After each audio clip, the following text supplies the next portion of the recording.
Quelle chance d'accueillir Frédéric Beigbeder. Il a découvert la vie sans fin, c'est le titre de son nouveau livre. On peut dire que c'est même pas d'ailleurs un roman, c'est un livre de science non-fiction. C'est quoi, Oui. Frédéric? Non, c'est quand même un roman parce qu'il y a un personnage qui évolue et puis il y a des choses imaginaires, mais tous les passages scientifiques sont Oui. avérés. Oui, mais vous avez beaucoup donné de votre personne pour faire ce livre. Oui, c'est vrai. J'ai joué le cobaye, parce qu'il y a beaucoup de livres sur l'immortalité, de Gilgamesh à Dracula, en passant par Frankenstein, mais ils sont tous des fictions. Le mien, c'est vrai. Oui. C'est scientifiquement prouvé. C'est incroyable. Alors, on va résumer par exemple. Régime Sadman, légumes, poissons, ni sel, ni gras, etc. Quoi? Échec thérapeutique, vous avez pas, ça n'a pas marché. Patient dénué de volonté, ça ne Non. marche pas. Non, Pour moi, je veux être immortel, mais en mangeant du saucisson. Ouais. Séquençage de l'ADN, à la OK, aucune prédiction létale. Exact, ça a été fait chez 23andMe. Ouais. Alors, congélation des cellules souches. Oui, alors ça c'est très intéressant parce que c'est comme une sorte d'airbag pour l'avenir.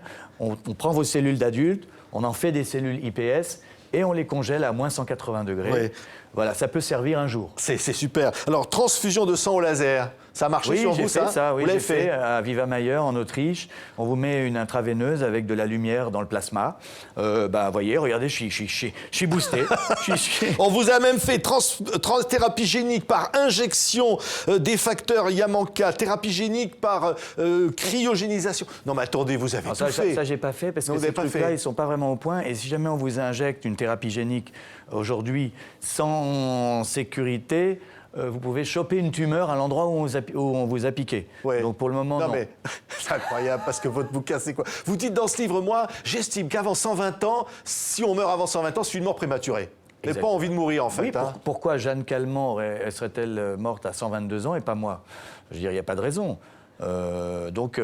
C'est un livre optimiste, enthousiaste, énergique, et aussi une comédie sur les dérives d'une certaine médecine complètement folle. Oui, Voilà. oui, ça démarre avec votre fille supposée, Romy, qui fait des selfies. Oui. C'est ça, c'est d'ailleurs le monde de la représentation, c'est le monde d'aujourd'hui, les selfies. Oui, c'est ça. Je pense que le selfie, c'est le point de départ de la transformation de l'homme en une autre créature, complètement narcissique, individualiste, égocentrique et connectée 24 heures sur 24 sur des réseaux sociaux qui servent à rien. Oui, alors un jour, elle vous dit, Romy, papa, je veux pas que tu meurs. C'est beau, hein? Oui, non mais c'est un personnage de fiction, parce que ma vraie fille s'appelle Chloé, je le précise. Mais c'est vrai que, oui, quand on vous pose cette question, vous vous dites, tiens, il faudrait peut-être que je me renseigne, après tout. Il y en a marre de tous ces gens qui meurent. À quoi ça sert? Ça nous avance à quoi? C'est que du chagrin. Donc, supprimons la mort immédiatement. Comme il y a des scientifiques, des génétiques, des biologistes qui disent qu'ils peuvent y arriver, allons les voir. Oui, alors vous dites, l'espérance de vie pour un homme, c'est 78 ans. Il vous reste donc 9 490 jours à vivre. Oui. Ça, c'était au moment où vous écriviez le bouquin. Il y en a encore moins maintenant. Oui, beaucoup moins. Et mais il y en a même moins depuis le début de notre interview. Oui. Non, c'est trop triste. La mort n'a aucun intérêt. Le seul intérêt, ce serait peut-être de nous pousser à profiter de l'existence. Voilà, ça sert à ça. Mais franchement, tout le reste, ça n'est que des inconvénients. Vous partez d'un constat, vous dites, il y a 1,9 morts par seconde dans le monde. Oui. Donc, pendant qu'on est en train de parler, il y a plein de morts. Là. Une hécatombe. C'est démoralisant. Une hécatombe. C'est monstrueux. 100 milliards de morts depuis le début de l'humanité. Oui. Oui, je vous dis, c'est pire qu'un attentat, quoi. C'est vraiment, c'est un attentat quotidien, chaque seconde. Oui, oui. Ouais. Et personne n'est choqué. Tout le monde trouve ça normal sous prétexte que c'est la nature.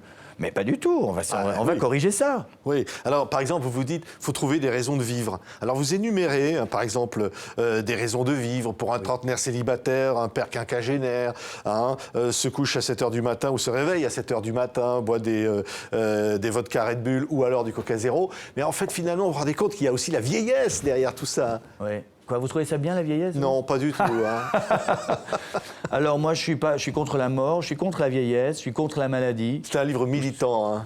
Voilà, non, mais en fait, bon, c'est aussi pour plaisanter, mais c'est vrai que ça me paraît un sujet qu'on a le droit de traiter avec légèreté, avec humour et avec une enquête solide.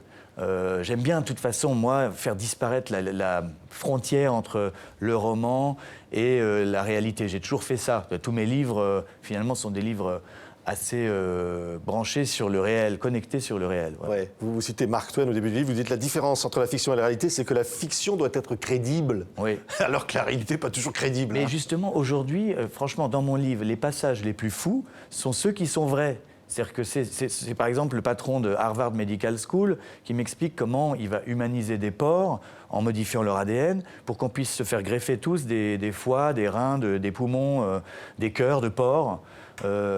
Et qu'il est en train d'imprimer avec des imprimantes 3D des organes humains.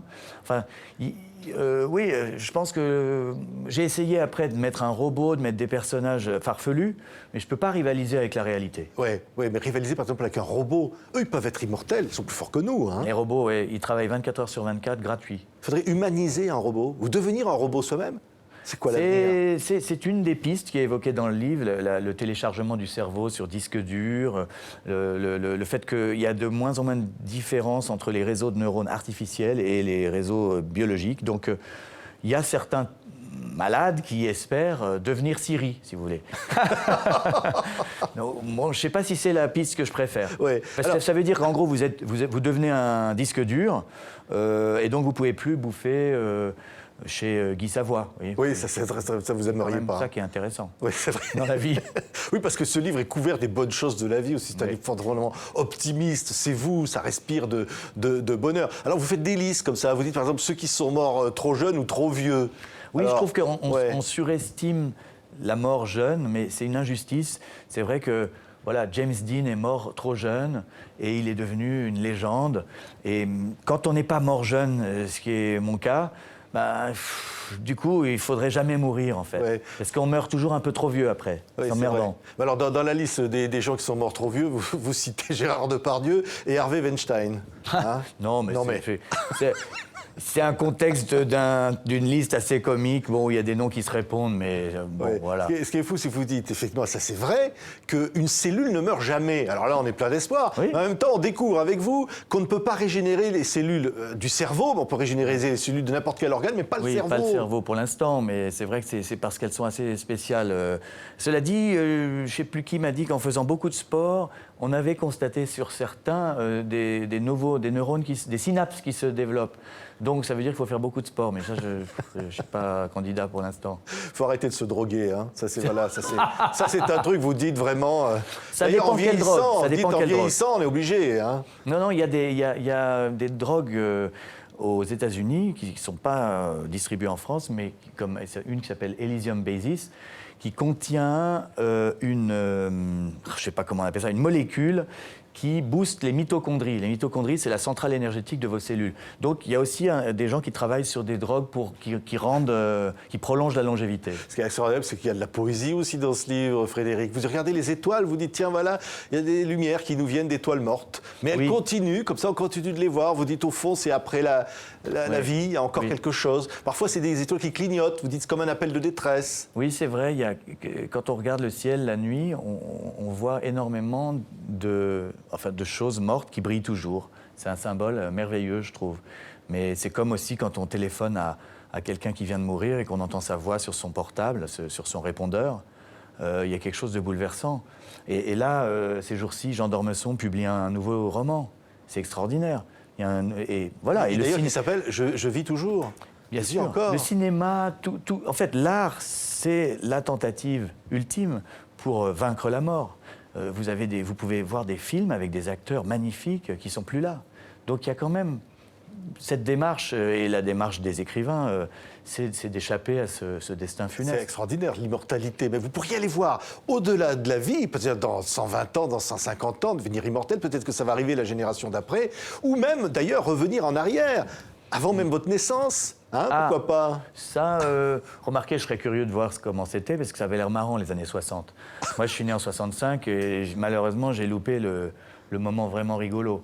Cela dit, ouais, je sais pas. Mais ce qui m'énerve, c'est d'être la dernière génération mortelle. Ça, vraiment, ça m'énerve. Parce qu'à partir de 2050, on dit vraiment que l'être humain va vivre beaucoup plus longtemps. Et moi, c'est pas sûr que j'y arrive à 2050. Donc ce livre-là, c'est un peu un ouvrage de deuil. C'est vrai, mais qui est très drôle. Hein. Et je disais, alors si je parlais de poésie, parce que Romy, donc votre petit personnage, à un moment vous dit, tu vois, le paquet de pistaches dans un bol, il y a toujours quelques pistaches qu'on n'arrive pas à ouvrir. Il dit, moi je suis comme cette pistache qu'on n'arrive pas à ouvrir. C'est beau ça. Merci, ouais, c'est joli. Il y a des conversations, en fait, ce père de famille qui est un peu écervelé, qui est un petit peu narcissique aussi, parce qu'il travaille à la télé, pardon. Du coup, il est conscient d'être provisoire. Et avec ses conversations avec sa fille, je pense qu'il acquiert une sorte de maturité et peut-être qu'il est un peu meilleur à la fin du livre qu'au début. Ouais. Et alors à la fin, peut-être qu'elle a moins envie de faire des selfies. Peut-être. Je ne sais pas si elle est complètement guérie, Ça vous...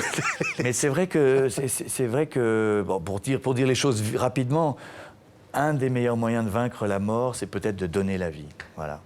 Ça, c'est beau. On dira pas d'ailleurs comment le livre se finit, mais au fond, c'est une manière de retrouver les bonheurs du quotidien. Je crois. Les bonheurs de ces enfants qui rient, qui font tout tomber chez vous. Oui, puis l'émerveillement d'un bébé devant tout, c'est ça aussi le secret de la longévité, de l'éternité. Ouais. C'est de rester émerveillé. En tous les cas, c'est une grande première dans ce livre, puisque vous éditez votre ADN. Oui. Ah oui, ça c'est extraordinaire. Plusieurs pages d'ADN. Oui. C'est merveilleux. À lire, c'est époustouflant. On n'en dira pas plus. Hein. Il y a aussi mon cœur livré pour vous. Oui. Et vous livrez votre cœur au lecteur. Pour la première fois. Je crois que ça n'est jamais arrivé dans toute l'histoire de la littérature mondiale qu'un écrivain soit aussi exhibitionniste que moi, au point de montrer son scanner coronaire en 3D avec voilà, on voit mon cœur. Il a d'ailleurs la forme d'un cœur. Il est beau. Il est gorgé de sang. Il est magnifique. Oui. Il bat pour ses lecteurs. Exactement. Je le donne, je le livre en pâture. Non, mais j'essaie de faire des livres originaux, j'essaie de mélanger plein de choses, les dernières découvertes scientifiques, et puis un peu d'humour et de voyage. Ouais. C'est ça le roman pour moi. Et la mort pour vous, on va terminer là-dessus, Frédéric, ça serait d'écouter Pink Floyd dans Us and Then. Les amateurs savent que c'est dans Dark Side of the Moon. Et puis de regarder finalement quoi, le ciel, le soleil. Les nuages, l'océan, et peut-être en tenant la main des gens que j'aime. Bien sûr, c'est la mort dont tout le monde rêve. Apaisé, heureux, ayant fini ce que j'avais à faire sur Terre. Mais je pense que ça ne se passera pas comme ça et que ça ne se passe jamais comme au moment où on l'a prévu. Merci Frédéric Beigbeder. C'est Une vie sans fin, publié donc chez Grasset, avec une belle couverture en carton. Oui, c'est solide, c'est un livre sans fin. C'est solide, ça tient sans fin, immortel, comme vous. Merci Frédéric Beigbeder. Merci beaucoup.